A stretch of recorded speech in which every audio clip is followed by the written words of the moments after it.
Welcome back. This is video 4 in the Mapping for Mature Buck series. Today we'll talk about e-scouting with LiDAR and big buck tendencies in hill country. Here we have one of our thermal hubs. What drew me to this location is thermal hubs attract big bucks as long as you can find a lot of deer traffic down in the thermal hub and you see either new sign or old buck sign. In this particular thermal hub, we see a big main drain over here to the west, and it has some micro drainages that come up, and all of them dump down into this thermal hub. We have a north-south running ridge that also has some secondary ridges that come off into the thermal hub. As the north-south ridge bends back to the east and the northeast, the main ridge system comes down into this bottom, and because of the split, that creates the thermal hub. Big bucks have all of this over here to the west from a major drainage system. Big bucks tend to travel long distances during the rut, but during the pre-rut, they also live in these areas that they call their core area. Core areas may hold that buck for 2 or 3 days, maybe a week, and then he might be off to another part of his core area, but eventually we know he will come back. We just have to figure out how they're using them based on some tendencies. When I e-scout, I know that this ridge coming from the southeast, this is a secondary ridge coming from the southeast. Here's another secondary ridge coming from the southeast. Off the same main ridge is another secondary ridge. This drain to the northeast is also a way a buck could come down through here. So when you zoom in on something like this, shaded relief and slope angle shading really helps see what the topography looks like and where a big buck might actually come down. So this is a thermal hub that faces to the southwest. I would prefer some sort of a northeast wind or dropping thermals to be able to hunt this spot. I really don't want to use rising thermals, so if I'm going to be in a hub in the morning with rising thermals, I want the wind to be more powerful than the thermals. So I'm looking at something like plus 7 miles an hour if I'm going to hunt it in the morning.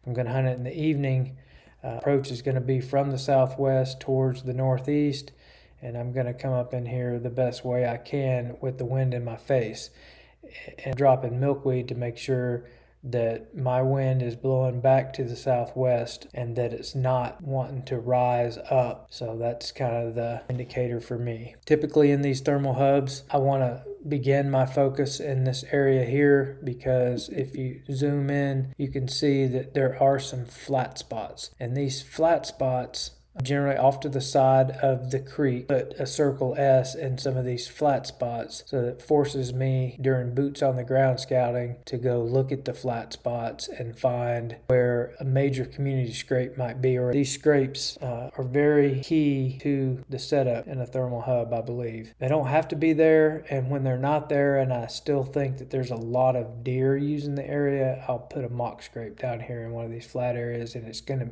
usually be in an area where I think I have an advantage. Micro drains that are going up this hill right here, I want to check all the micro drainages out. So I'm actually going to walk each one of these to see if there are any old rubs or any new rubs. Those are going to get marked on the map with a deer trail. And I use the line function. I change it to a color brown, which I go to this little G. I come in here, I click in an area, I click OK, and then I change the style of this to this directional style. When e-scouting, I want to make an educated guess on where all of the deer trails are based on tendencies that I've learned over the years. Once I have that, I'm going to start making educated guesses on where I want to focus when I get into this area and do some boots on the ground scouting. So some of the things that I see right off the bat are, it looks like there's an old logging road that runs down through here. So I'm going to go ahead and mark that. But in my opinion, it's absolutely worth it to go and make educated guesses on where you think the deer trails might be.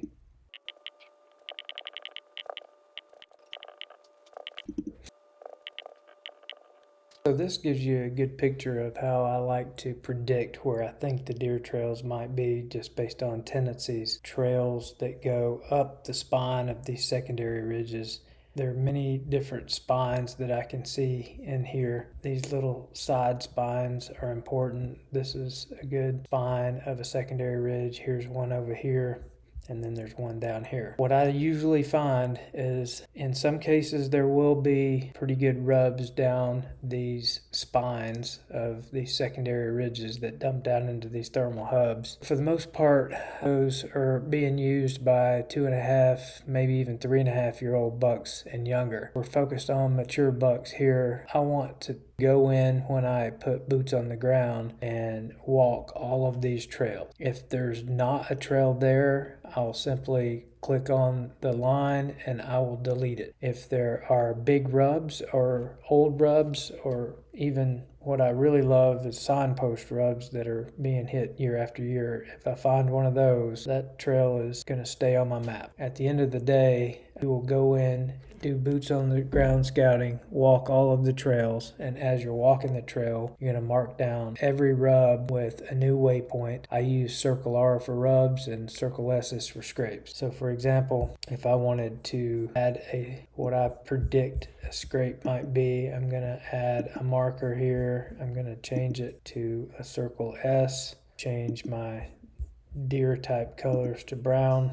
And we'll do this in a couple of different locations where I see some flat spots here, because in most cases these scrapes are going to be in flat spot or right next to the creek. They are somewhat predictable. Sometimes you'll find scrapes up here on these ridge points or military crests, as people like to call them. So if we find a scrape up there, we're going to mark it. There'll probably be a scrape up here somewhere on this one. So you get the point.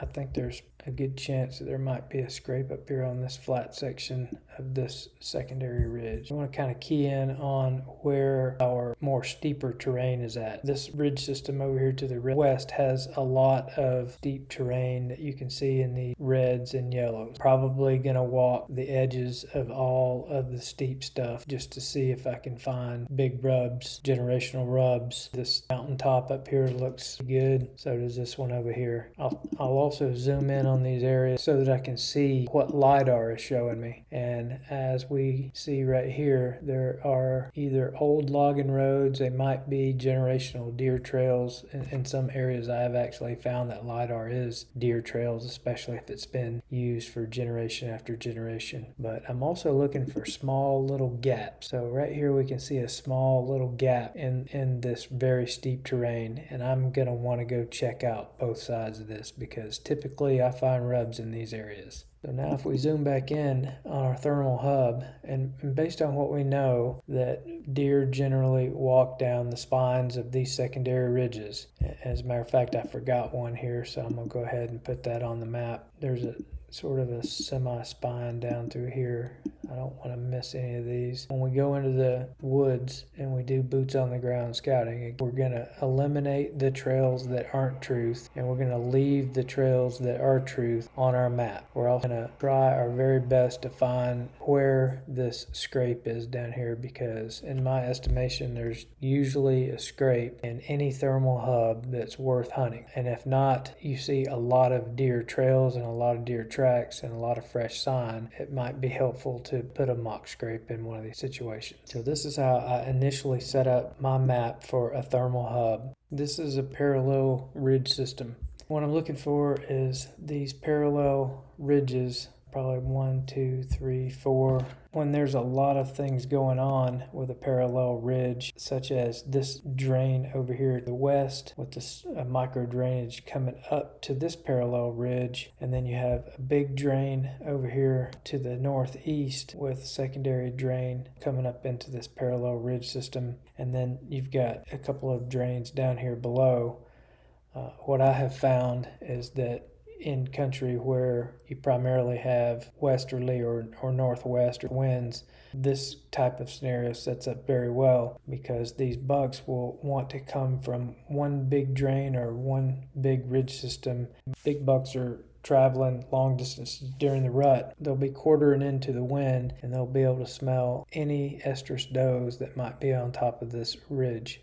Where I see a lot of things coming together in one spot, like these big drainages that we discussed, I want to zoom in. I like the way this one comes from this main drain, so what I'm going to be looking for here is I see some steep terrain along the edge, the western edge, and I want to see if I can determine if there are any clues where a big buck might cross. Obviously, if he comes up the main drain, can he cross right here, and why we want to cross there. I see some LiDAR images that show old logging roads or trails that are coming along this really steep face, which is a southern face, and it kind of dumps out into this. So I'm going to want to focus on this particular ridge, kind of right here, and then I'll walk down to where this military crest is to see if I can locate any bedding. I usually put a circle B on the map. If we move over here and look at this ridge, what we see is another military crest and a peak up here on this secondary ridge and a little bit of a saddle right here. So if we zoom in on this,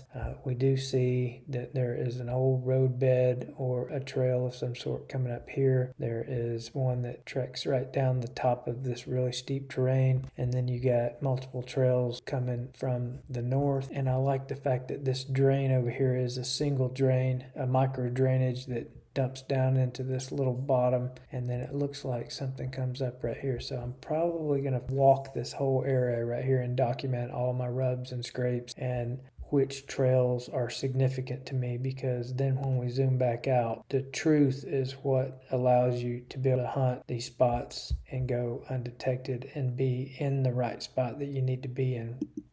If we go over to this ridge, we can immediately see that this steep terrain comes down here and makes a V and goes back the other side of this ridge system. There's a couple of different drop-off points here or military crests, but my main focus is going to be first looking at where the steep terrain comes to a point. And then over here on this ridge, we can see one micro drain that comes up right here and kind of points to the edge of another steep area. And if you concentrate on these steep areas, you can see there's an old road bed that comes around here and comes down to here.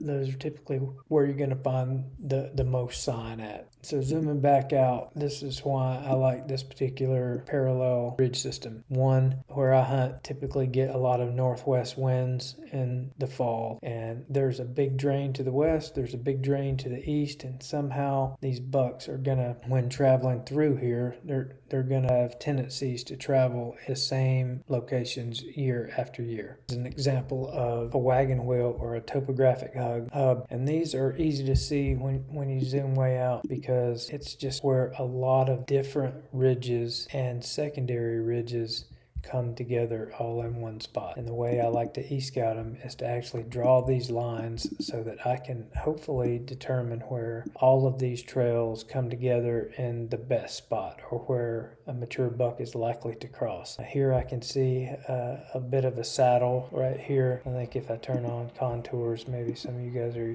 used to using contours can see that a little bit better. So you can see that there's a drop off here and there's a drop off over here. So this is a pretty good saddle. That's probably where I'll start looking for a generational scrape or a community scrape, and then I'll likely not hunt in these saddles because they're pretty hard to hunt. I just find because you're lower in these peaks, your wind tends to want to swirl, and if you do have a wind that's blowing straight out of the northeast and blowing your scent down in here and out of the northeast, it has a tendency to want to wrap around here. And if a big buck is using this steep terrain and he's walking this edge right here, he's likely to get your scent. And you're like, well, I set up with a northeast wind for it to blow down into nowhere, but your scent might be wrapping around here. Try to stay away from those and hunt the fringes. So I might hunt over on this southeast edge of this ridge with a northwest wind, or I might hunt over here at the bottom of this peak with a straight north wind. And I'll show you how to do that. I believe video 7 is where we're going to talk about wagon wheels, but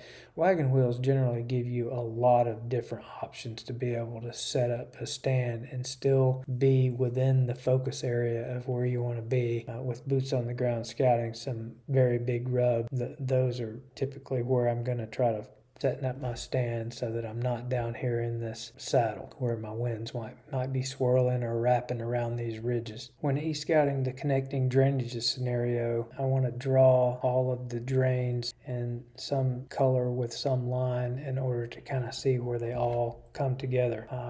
So we'll zoom in on the map here. We've got our topo lines on. As you can see, we've got some pretty decent elevation change. Lots of LiDAR. Again, this is private land, so there are some houses and some real roads in this area, but if you just go 10 miles to the west, the topography looks exactly like this with less LiDAR, but there's possibly some logging roads that'll show up on LiDAR. It was turned into a national forest or something like that. It's likely that you might see some old fields or some old home places where people used to be, and deer have a tendency to use those type of areas, so I want to key in on that. But for the purposes of this, I'm going to go ahead and turn the contours back off. Just allows me to see this map a little bit easier. Previous video I mentioned that some people might like this slope angle shading in fixed. I'll go ahead and switch that over to fixed. It's just a gray color. You can see the steeper areas are going to be the darker areas, whether you're in fixed or in gradient. There's another way to look at shaded relief. There's normal, there's enhanced, there's terrain. E-scouting these areas, again, I'm going to focus in on where all of the drainages come together, where all of the ridges, so you may look at this as a wagon wheel, but I call it connecting drainages because not all wagon wheels have a lot of drains that connect. Connecting drainages will look like a wagon wheel up at the top. I focus in on hunting up here, specifically in the mornings. What I like about this spot is I can see military crest here with a flat spot on top, so I'm going to want to check it to see if there's a scrape up here. There's another flat spot right over here. I want to check it for a scrape. The top of this ridge might have a scrape. To circle around in here a good bit though, determine where a big community scrape or a place where multiple big bucks might come through, specifically in the rut. But if a big buck lives here and calls this his core area for most of the year, he's going to drop down somehow and get to the scrape during the pre-rut before the first does begin to come in estrus. So this is how I set up a map for connecting drainages prior to going in and actually doing boots on the ground scouting. I'm going to put some question mark by these. I looked at the global imagery that were old rock quarries or something. They're no longer used. There's a lot of thick stuff around where the people used to be, and I'm going to want to go over and check these out. They're also sitting on military crest. There's a military crest here. There's a big drop off right up here with a lot of steep stuff. So right at the end of this steep stuff, I'm going to want to go check out. I'm going to go check out the end of this steep stuff and probably walk the northern edge of this steep stuff for a good little ways. And if I can climb up and get on top of it, I'm going to want to walk it back just to see where the rubs are at. I can't stress enough how much it means to key in on old rubs, especially big old rubs, because the buck you're hunting might be 6 years old and he may have made those rubs 3 years ago. But generally they'll keep walking trails. Deer smell other deer, so they follow the same types of trails. Bucks they usually stick to the steeper stuff. We're going to take a look at these trail systems that we've taken educated guesses, and I'm going to show you how I go into the woods and take an area like this and eliminate all of the guesswork and just put truth on the map. I'm generally using the CalTopo app for deer trails. There's a tracker function down here in the right hand bottom. For all of my access, I'm usually using Onyx for access, and then I'll switch over to CalTopo where I just have all of the deer sign in here. And we'll see how this thermal hub connects to this parallel ridge system over here, and then how I might hunt it and how I'm going to go in when I get boots on the ground and verify where I think these trails might be, and then mark all of the rubs as I start walking along a lot of the steeper areas. I also walk the spines of these secondary ridges because that's where I'm going to find most likely the scrapes. The scrapes are generally up on top or